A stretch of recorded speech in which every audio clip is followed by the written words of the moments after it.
Buenos mediodías. Remontar después del panel anterior es, viste, te dejan el listón aquí arriba y entonces se hace por ahí como más difícil. Por eso me di el lujete de aprovechar la portada de Ro Ferrer para ilustrar la primera imagen de la presentación. Cuando me invitaron a estas jornadas, una de las cuestiones sobre las que quería reflexionar estuvieron básicamente contenidas los lineamientos básicos en el panel anterior. Y entonces, ¿qué se suponía trabajar o repensar la 26485 10 años después? Y ahí tenía como dos posibilidades de abordaje.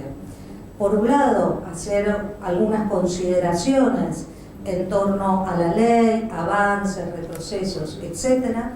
O poner blanco sobre negro a qué nos referimos cuando hablamos de acceso a la justicia y pensado con 10 años a posteriori, dar cuenta de lo que se conoce como debida diligencia. ¿Y por qué me planteé una presentación de estas características? Porque si bien es cierto que la situación no es óptima ni mucho menos, los índices de femicidios, travesticidios y transfemicidios siguen creciendo, la situación de las víctimas de trata y de prostitución no mejora, los presupuestos para enfrentar estas situaciones no son los mejores. Sí quise traer la idea de debida diligencia, que es una herramienta interesante que ha tenido el derecho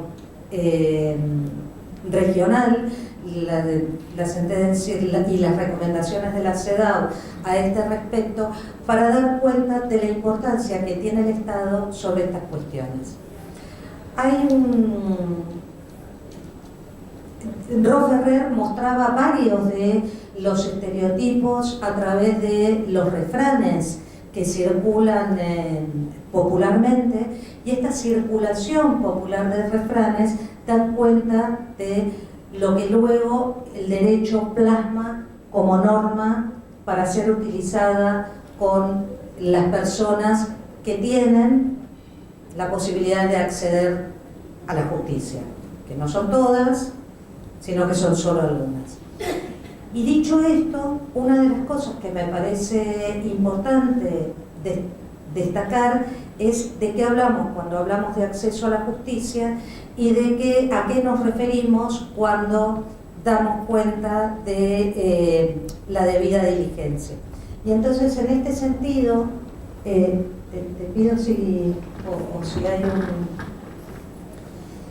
me gustaría señalar algunas de estas cuestiones. Este PowerPoint, a ver, voy a acostarla en la tienda, es todo lo que yo no suelo hacer, porque jamás utilizo frases muy largas, siempre utilizo imágenes y dibujos, pero esta presentación era diferencial, y en tanto diferencial quería dar cuenta de algunas de estas cuestiones, y la verdad es que no encontré muchas imágenes para ilustrarlo. Entonces, me gustaría concentrarme en algunas de estas cuestiones que tienen que ver con dar cuenta que el acceso a la justicia es un derecho fundamental. ¿Y por qué hago hincapié en esto?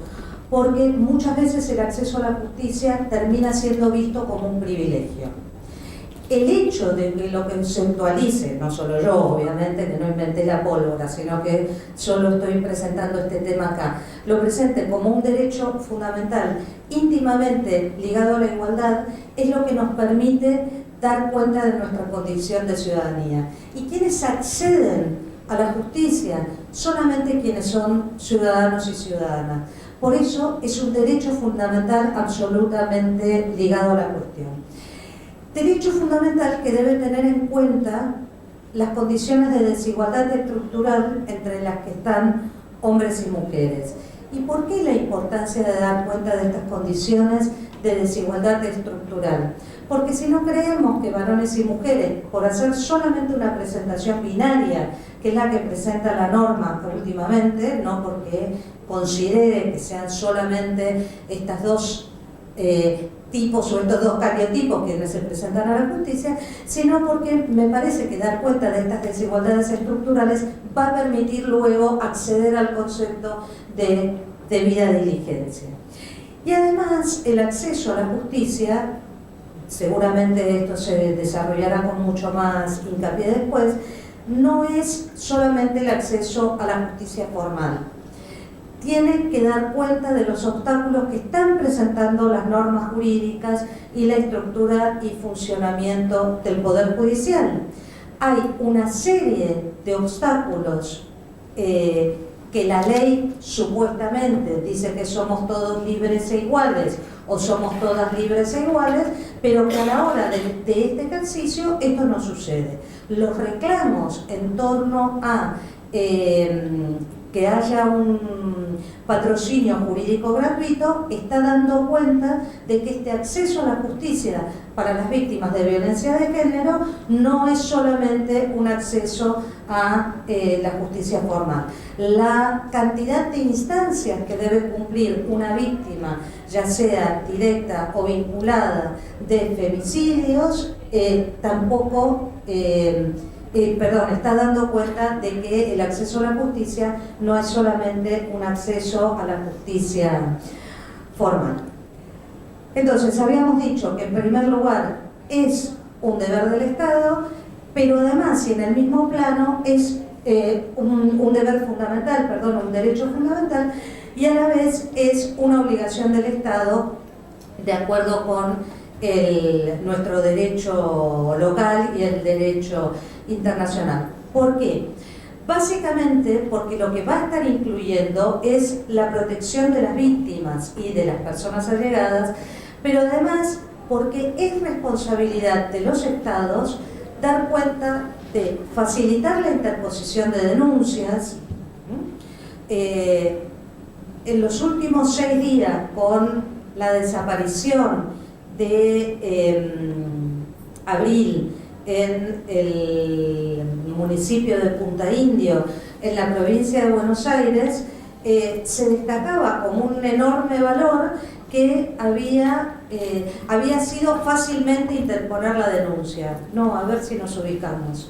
Las denuncias son obligación del Estado que sean fáciles de interponer para que eso permita un acceso a la justicia. No es ningún mérito, es lo que corresponde. Por otro lado, y algo de lo que se habla poco, es el uso de pericias criminológicas adecuadas. Uno de los elementos importantes cuando fue el juicio por el travesticidio de Diana Zacayán fue las observaciones de las pericias criminológicas forenses en torno a que no tienen los patrones adecuados para realizar esas pericias criminológicas en aquellos cuerpos que no son los cuerpos hegemónicamente establecidos por el derecho, que son o femeninos o masculinos. Y este fue un elemento importante que luego fue resaltado en la sentencia. Por otro lado, la cuestión que tiene que ver con el litigio en tribunales, digamos, cualquiera de vosotros y vosotras que trabajáis en litigio directamente con mujeres víctimas de violencia de género, saben que el acceso a los tribunales y a los distintos tipos de causas, ya sea que vayan por el ámbito penal, por el ámbito civil, por lesiones, por alimentos, etcétera, cada una de ellas supone un derrotero que no tiene nada que ver con el otro. Esto siempre y cuando uno no se encuentre con profesionales, operadores de justicia, en donde hacen una revictimización de las víctimas, sobre las que luego me dedicaré un momento. Entonces, decíamos que el acceso a justicia es un deber fundamental de las personas, es una obligación de los Estados y requiere, esta obligación de los Estados se divide en 3 tipos de obligaciones. Por un lado, la obligación de respeto, digamos, asegurando que sus funcionarios no cometan violencia de género, ya sea en el ejercicio de sus funciones o en su ámbito privado. Y en esto, la sentencia de Campo Algodonero que ha tenido la Corte Interamericana de Derechos Humanos ha hecho una antes y un después. Antes de esto, las situaciones de violencia a las víctimas de violencia de género, valga la redundancia, era, bueno, acá no pasó nada, no te tomo la denuncia. Anda a la comisaría de la mujer, pero la comisaría de la mujer está en otro distrito, a 30 kilómetros de distancia, y son las 3 de la mañana, y jodete, ¿qué querés que te diga? No sé, volver. Si total vas a volver con sin tener en cuenta todas estas situaciones de desigualdad estructural. Entonces, por un lado la obligación de respeto, en segundo lugar la obligación de protección, y esta es una de las que me parece más relevante en el sentido que el Estado debe asegurar el goce y el disfrute de los derechos humanos, evitando violaciones de los mismos.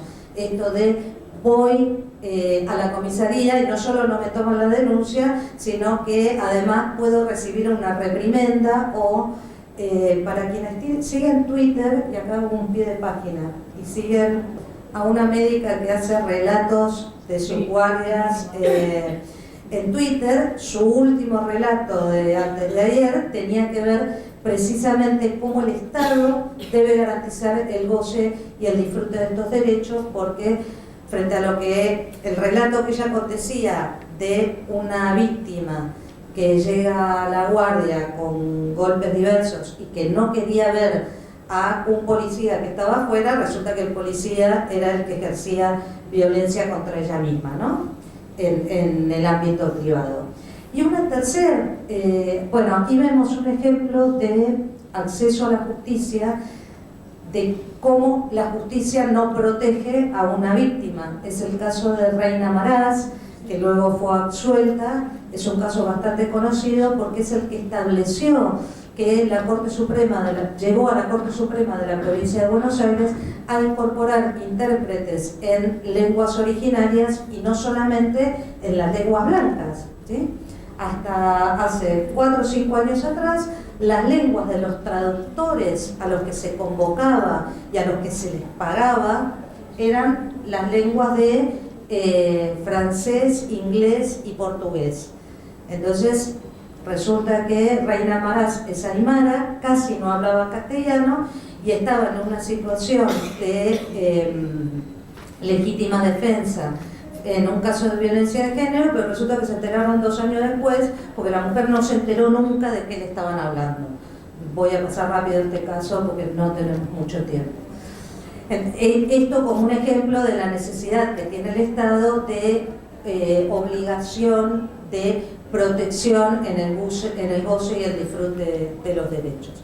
Y por último, la tercera obligación que tiene en esta obligación general del Estado, aparte de la protección, es la de cumplimiento, en el sentido de que es el Estado el que debe tomar medidas activas orientadas a el disfrute de esos derechos. Cuando un Estado no cumple con las medidas activas, esto es, no pone las tobilleras electrónicas o no tienen la suficiente, estoy pensando ejemplos, la suficiente cantidad de llamadores frente a situaciones de emergencia, evidentemente no está dando cuenta de su obligación de cumplimiento. Estos 3 elementos, este deber fundamental y estas 3 obligaciones del Estado, nos llevan a una de las recomendaciones más importantes de CEDAW, no porque crea que las otras no lo son, sino en relación al acceso a justicia, que es la 28, en donde da cuenta de lo que va a ser el rol de la debida diligencia, que para mí es un concepto clave, porque si no, el acceso a justicia termina quedando en agua de borrajas y el Estado se queda, bueno, mira, pero yo le dije, vio, tiene un fiscal o tiene una fiscal, sí, pero resulta que está revinculando obligatoriamente con un progenitor sentenciado o acusado de violencia sexual contra la o el menor. Ah, bueno, pero yo le di los elementos para que usted vaya. Bueno, eso no es acceso a la justicia. Y por eso el concepto de debida diligencia es tan relevante, porque es el que pone blanco sobre negro las obligaciones de los estados. ¿En qué sentido? En el sentido que, como podemos ver en la imagen, refiere al grado de cuidado que se espera del Estado ponga en práctica para el cumplimiento de los mismos. O sea, decir, bueno, mira, te voy a dar una pulserita. Sí, pero resulta que la pulserita y el avisador tienen que responder en este sentido, porque si no responde, no va hacia ninguna parte. La segunda cuestión de la debida diligencia, no la segunda, pero quizás el segundo bloque en relación a la debida diligencia, tiene que ver con esta afirmación de CEDAW en la Recomendación General 28, en el sentido de que los Estados son responsables de los actos privados de sus agentes si no adoptan la debida diligencia para impedir la violación de derechos o para investigar o castigar actos de violencia y reparación que reparen a las víctimas. Estoy pensando en dos casos que se dieron en la provincia de Salta, en el sentido de que se vieron completamente vulnerados a través de un delito frente a la integridad sexual de una niña de 14 años de la etnia Huichí, frente a la locución por parte de los operadores de justicia diciendo, bueno, estas son prácticas que dentro de esta comunidad persisten. Digamos, el derecho de pernada, que es a lo que se... El derecho de pernada es en las provincias el derecho de pernada medieval en las provincias del norte sigue siendo salir a cazar chinitas. Lo voy a decir con estos términos porque es esta una práctica habitual y ancestral. Este derecho de pernada fue permitido por los operadores de justicia, ya sea por el Ministerio Público como por los jueces que juzgaron el caso, y este fue uno de los casos por los que Argentina tuvo que hacer un resarcimiento y una reparación a la víctima que se hizo en la Cancillería argentina por no solo falta de acceso a la justicia, sino debida diligencia por parte de los Estados.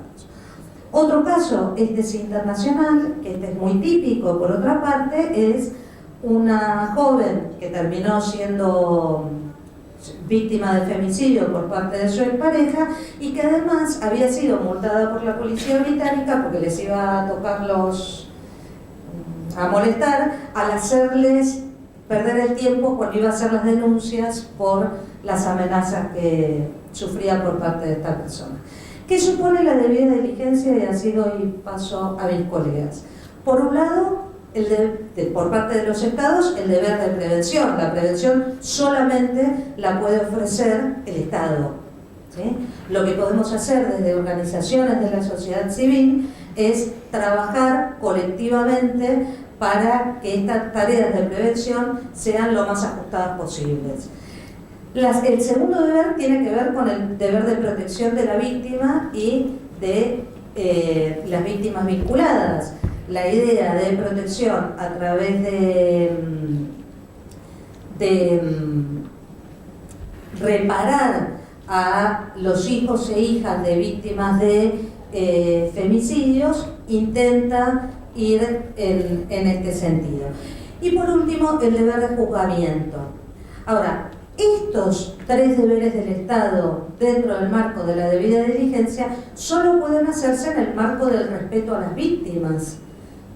No estamos en condiciones de hacer tareas de prevención si estas tareas de prevención no tienen un respeto absoluto a las víctimas. Y en este sentido voy a mostrar, no sé cómo estoy de tiempo, pero me gustaría dar cuenta de lo que fue la sentencia de la Suprema Corte de Justicia de Tucumán en el caso de Marita Verón, en donde la defensa y parcialmente el Ministerio Público en una etapa anterior lo que había hecho era descalificar las declaraciones de jóvenes que habían estado en el mismo prostíbulo de Marita Verón por el argumento de que ejercían la prostitución. Bueno, esto es una operación por parte del Estado y de sus funcionarios públicos, no solo no sujeta a derechos, sino que no respeta los derechos humanos de la víctima. Por eso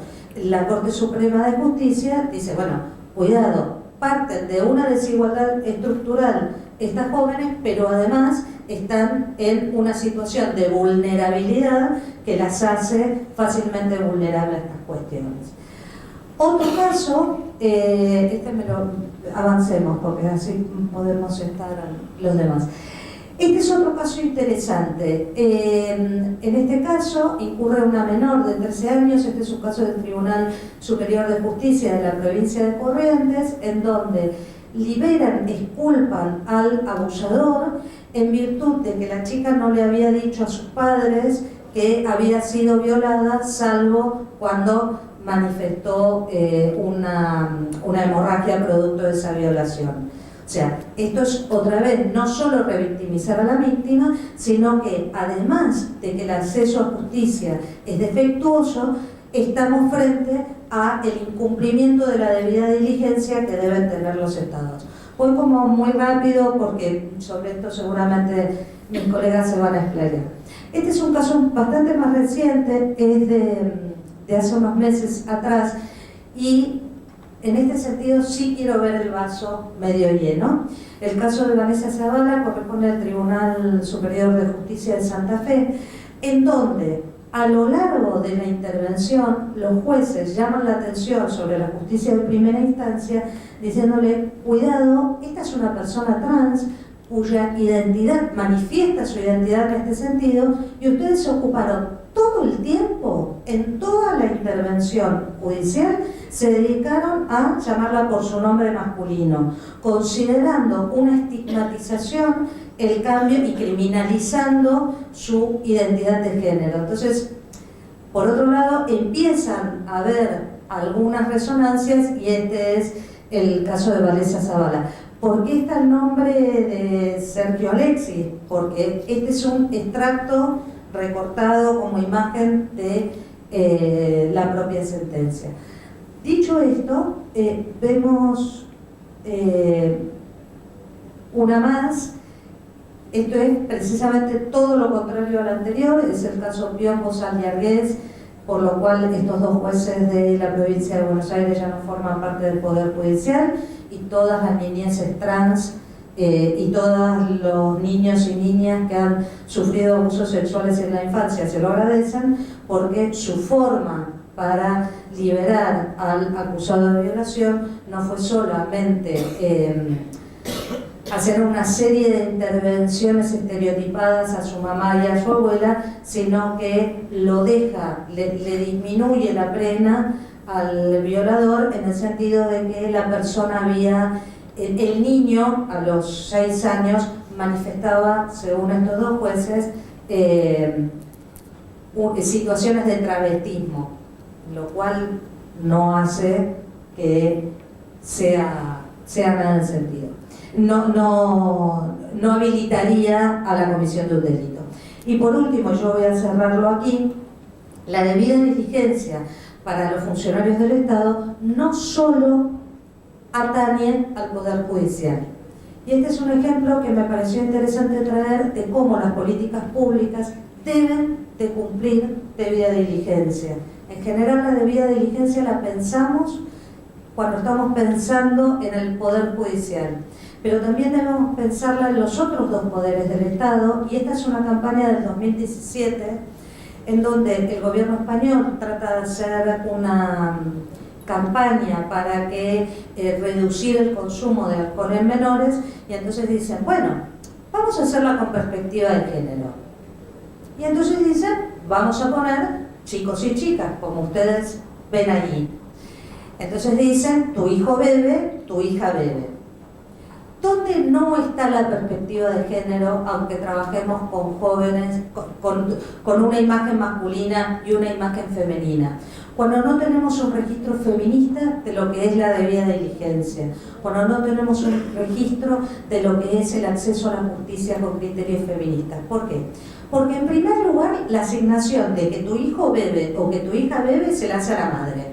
Listo, ya está. Se te cayó la perspectiva de género en 32 caracteres, ¿sí? Pero como dijeron, bueno, pero esto tiene que entrar en Twitter, entonces vayamos a los 140, lo que hacen es distinguir las consecuencias que tienen la bebida, no la bebida, la ebriedad en los jóvenes y en las jóvenes. Entonces, en los jóvenes resulta que termina siendo un problema de mal rollo en la mesa familiar, y en el caso de las jóvenes es la posibilidad de que te violen en banda.